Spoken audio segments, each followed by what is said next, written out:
Zulf Lawen, Sabah al-Khair, bonjour les amis. Comme d'habitude, je vais essayer de vous parler de la genèse du sionisme, et cette fois-ci en prenant exemple sur un acteur américain de grande envergure qui s'appelle Mel Gibson et qui est sur le point de réaliser un film sur les financiers, les grands financiers du sionisme international. Euh, J'ai cité ici la famille Rothschild.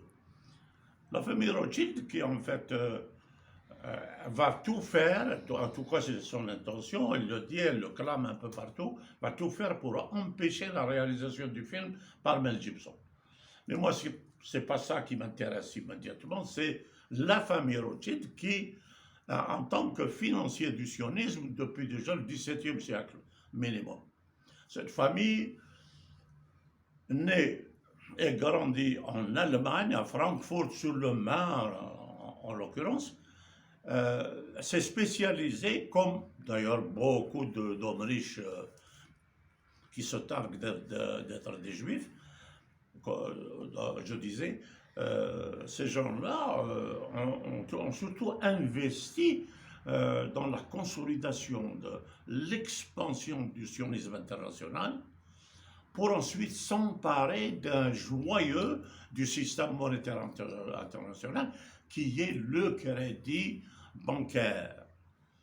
Et cette opération de crédit bancaire, c'est un objectif que les Rothschild ont mis au point à travers une société occulte qu'on appelle les Illuminati, qui depuis lors travaillent au service des Rothschild pour toute chose qui intéresse justement et sur laquelle se fonde la famille Rothschild, se fonde la famille Rothschild et ses amis, juifs aussi, pour consolider influence, leur hégémonie, pourrais-je dire, sur la planète.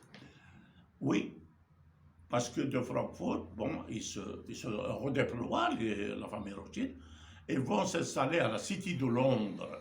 Cette city, qui est en réalité une cité, c'est un quartier de Londres qui est même interdit à la reine d'Angleterre, car à chaque fois qu'elle voulait ou qu'elle veuille s'y introduire pour aller visiter sa propre ville, eh ben, il lui faut une autorisation spéciale du bourgmestre de cette ville pour pouvoir la visiter. Or, là-bas, dans la City de Londres, il n'y a que des banques, de grandes banques entre les mains des sionistes les plus riches pourrait-on dire, d'Angleterre et du monde.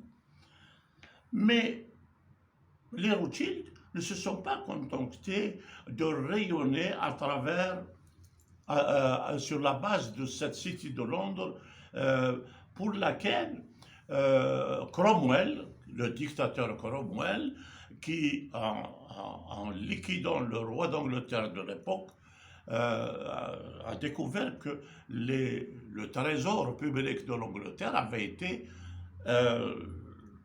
liquidé. Par qui? Pas au XIIe siècle, à la fin du XIIe siècle, par les Juifs qui étaient encore à Londres.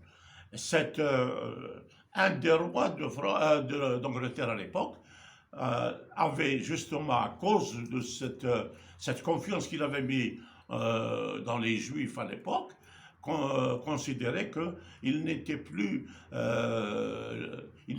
licite de leur accorder encore du séjour en Angleterre, il fallait s'en débarrasser. Et les Juifs se voient aussitôt interdire de résider en Angleterre pendant 3 siècles, même davantage. Quand Cromwell arrive, il les autorise. Pourquoi? Parce que c'est le trésor public. Après son coup d'État, il a découvert que le trésor public anglais était vide, alors il avait besoin d'argent. Bien sûr, les Juifs sont arrivés en masse, des riches, ils ont renfloué le trésor public, mais à condition de créer une banque centrale à Londres, et cette banque centrale dépendrait de eux, les Juifs, privés. C'est une banque centrale privée. À partir de là, bon, l'Angleterre va commencer à connaître de la prospérité, etc. Son commerce international se développe, mais ils n'ont pas que ça dans l'objectif.